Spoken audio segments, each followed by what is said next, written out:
ஜனாதிபதிக்கு எதிராக உயர் நீதிமன்றம் வழங்கியுள்ள அதிரடி தீர்ப்பு. வடக்கு கிழக்கிற்கு அதிகாரத்தை ஒருபோதும் வழங்க மாட்டேன் பகிரங்கமாக கூறிய நாமல்.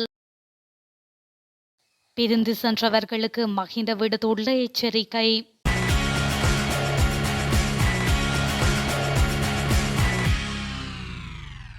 தேர்தல்கள் ஆணைக்குழுவின் உறுப்பினர் என்ற ரீதியிலும் நிதியமைச்சர் என்ற ரீதியிலும் உள்ளூராட்சி மன்ற தேர்தலை நடத்தாமல் அடிப்படை மனித உரிமைகளை ஜனாதிபதி ரணில் விக்ரமசிங்க மீறியுள்ளார் என உயர் நீதிமன்றம் தீர்ப்பளித்துள்ளது. ஐக்கிய மக்கள் சக்தி, தேசிய மக்கள் சக்தி மற்றும் பெப்ரல் நிறுவனம் ஆகிய அமைப்புகள் தாக்கல் செய்த அடிப்படை உரிமை மனுக்கள் இன்று விசாரணைக்கு எடுத்துக்கொண்ட போது நீதிமன்றம் குறித்த தீர்ப்பை வழங்கியுள்ளது.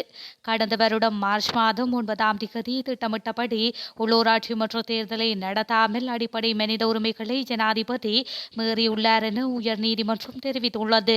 அதன்படி உள்ளூராட்சி தேர்தலை விரைவில் நடத்த தேர்தல் ஆணையகம் நடவடிக்கை எடுக்க வேண்டும் என உயர் நீதிமன்றம் உத்தரவிட்டுள்ளது.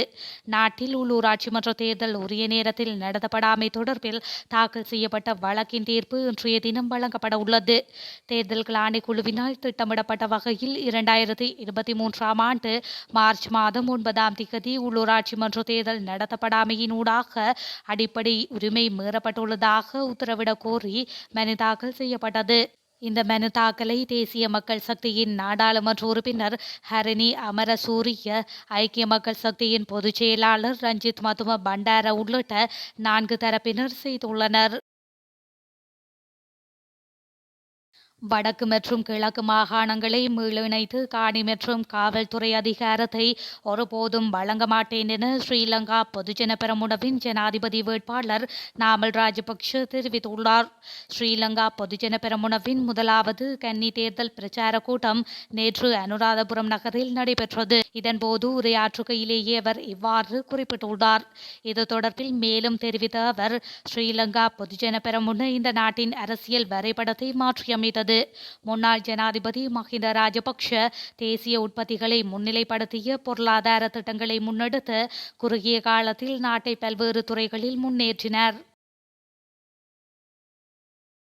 இன்னும் 5 வருடங்களுக்குள் நாட்டின் அதிகாரத்தை ஜனாதிபதி ரணில் விக்ரமசிங்கவிற்கு வழங்க இந்த நாட்டின் புத்திசாலித்தனமான மக்கள் தீர்மானித்துள்ளனர் என்று நாடாளுமன்ற உறுப்பினர் நிமல் லான்சா தெரிவித்துள்ளார். நேர்கொழும்பில் இடம்பெற்ற நிகழ்வொன்றில் கலந்து கொண்டு கருத்து தெரிவிக்கும் போதே அவர் மேற்கண்டவாறு குறிப்பிட்டுள்ளார். தொடர்ந்தும் தெரிவிக்கையில், நாம் தலைமை வகித்த அனைத்து விடயங்களையும் வென்றெடுத்துள்ளோம். மக்களுடன் களத்தில் இருப்பவர்களை அரசியலில் முன்னோக்கி கொண்டுவர வேண்டும். மக்களுக்கு உதவாதவர்களை கொண்டு வருவதன் மூலம் மக்களும் நாடும் பின்னோக்கி செல்லும் என்று அவர் மேலும் தெரிவித்துள்ளார்.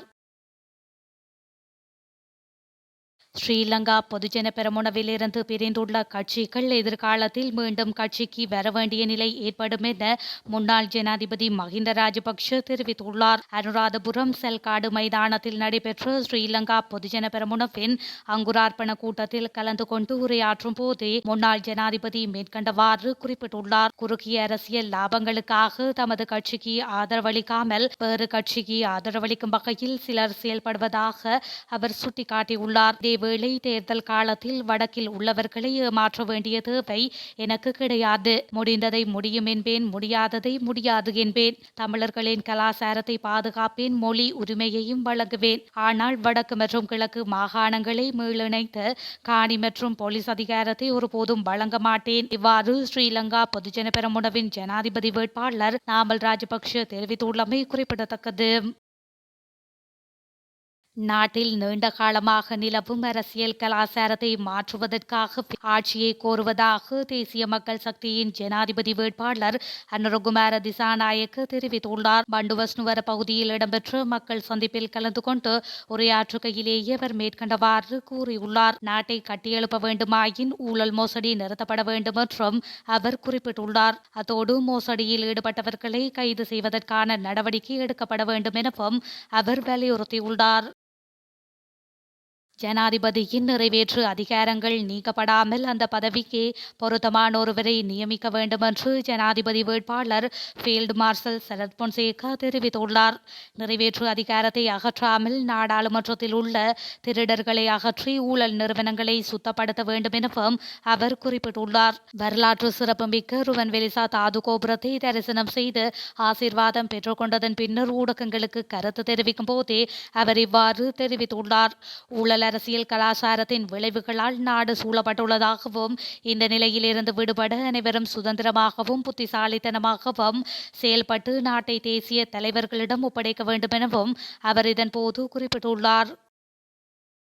இலங்கையில் பாதிக்கப்பட்டவரின் துன்பங்களை திட்டவட்டமான விதத்தில் அங்கீகரித்தல், பாரதூரமான உரிமை மீறல்களை நிகழ்த்தியதில் இராணுவம் மற்றும் ஏனைய பாதுகாப்பு படையினரின் வகிபங்கினை ஏற்றுக்கொள்ளல், கடந்த காலத்திலும் நிகழ்காலத்திலும் நிகழ்த்தப்பட்டிருக்கும் அத்துமீறல்களை கவனத்தில் எடுத்தல் ஆகிய விடயங்களில் இலங்கை அரசு தோல்வி கண்டுள்ளதாக ஐக்கிய நாடுகள் மனித உரிமைகள் ஆணையாளர் இலங்கை தொடர்பில் விடுத்துள்ள அறிக்கையில் தெரிவித்துள்ளார். ஐக்கிய நாடுகள் மனித உரிமைகள் பேரவையின் தீர்மானம் 51 இணங்க சமர்ப்பிக்கப்பட்டு தற்போதைய அறிக்கையில் ஐக்கிய நாடுகளின் மனித உரிமைகள் உயர்ஸ்தானிகர் இலங்கையின் மனித உரிமைகள் நிலைமை பற்றி வெளியிட்ட விரிவான அறிக்கையிலேயே மேற்கண்டவாறு குறிப்பிட்டுள்ளார். உலக காற்பந்து ஜாம்பவானான கிறிஸ்டியானோ ரொனால்டோ தனது உத்தியோகபூர்வ யூடியூப் சேனலை தொடங்கியுள்ளார். அந்த வகையில் ஜூஆர் கிறிஸ்டியானோ என்ற பெயருடைய குறித்த யூடியூப் சேனலானது நேற்று பிற்பகல் 6 மணியளவில் ஆரம்பிக்கப்பட்டுள்ளதாக தெரிய வந்துள்ளது. இது குறித்த உத்தியோகபூர்வமான அறிவிப்பை தனது எக்ஸ் தளத்தில் வெளியிட்ட காணொலி ஒன்றின் மூலம் தெரியப்படுத்தியிருந்தார். இந்த நிலையில் குறித்த காணொலி வெளியிடப்பட்டு சில மணி நேரங்களிலேயே 1 மில்லியனுக்கும் அதிகமானோர் சந்தாதாரர்களாக சேர்ந்துள்ளனர். இதன் மூலம் அவரது விளையாட்டு வாழ்க்கை மட்டுமன்றி அவரது தனிப்பட்ட வாழ்க்கையையும் ரசிகர்கள் நெருங்கி அறியவும் உலகளாவிய ரசிகர்கள் புதிய வழியில் தொடர்பு கொள்ள சிறந்த ஒரு தளமாக காணப்படும் என்று தெரிவிக்கப்படுகின்றது. மேலும் தனது யூடியூப் சேனலினை தொடங்கி 6 மணித்தியாலங்களிலேயே கடந்துள்ள நிலையில் 6.5 மில்லியனுக்கும் அதிகமானோர் சேர்ந்துள்ளமையும் குறிப்பிடத்தக்கது.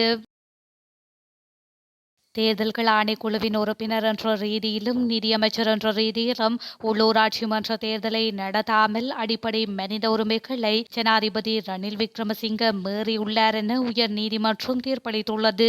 ஐக்கிய மக்கள் சக்தி, தேசிய மக்கள் சக்தி மற்றும் பெப்ரல் நிறுவனம் ஆகிய அமைப்புகள் தாக்கல் செய்த அடிப்படை உரிமை மனுக்கள் இன்று விசாரணைக்கு எடுத்துக்கொண்ட போதே நீதிமன்றம் குறித்த தீர்ப்பை வழங்கியுள்ளது. கடந்த வருடம் மார்ச் மாதம் 9ஆம் தேதி திட்டமிட்டபடி உள்ளூராட்சி மன்ற தேர்தல் நடத்தாமல் அடிப்படை மனித உரிமைகளை ஜனாதிபதி மீறியுள்ளார் என உயர் நீதிமன்றம் தெரிவித்துள்ளது. அதன்படி உள்ளூராட்சி தேர்தலை விரைவில் நடத்த தேர்தல் ஆணையகம் நடவடிக்கை எடுக்க வேண்டும் என உயர் நீதிமன்றம் உத்தரவிட்டுள்ளது.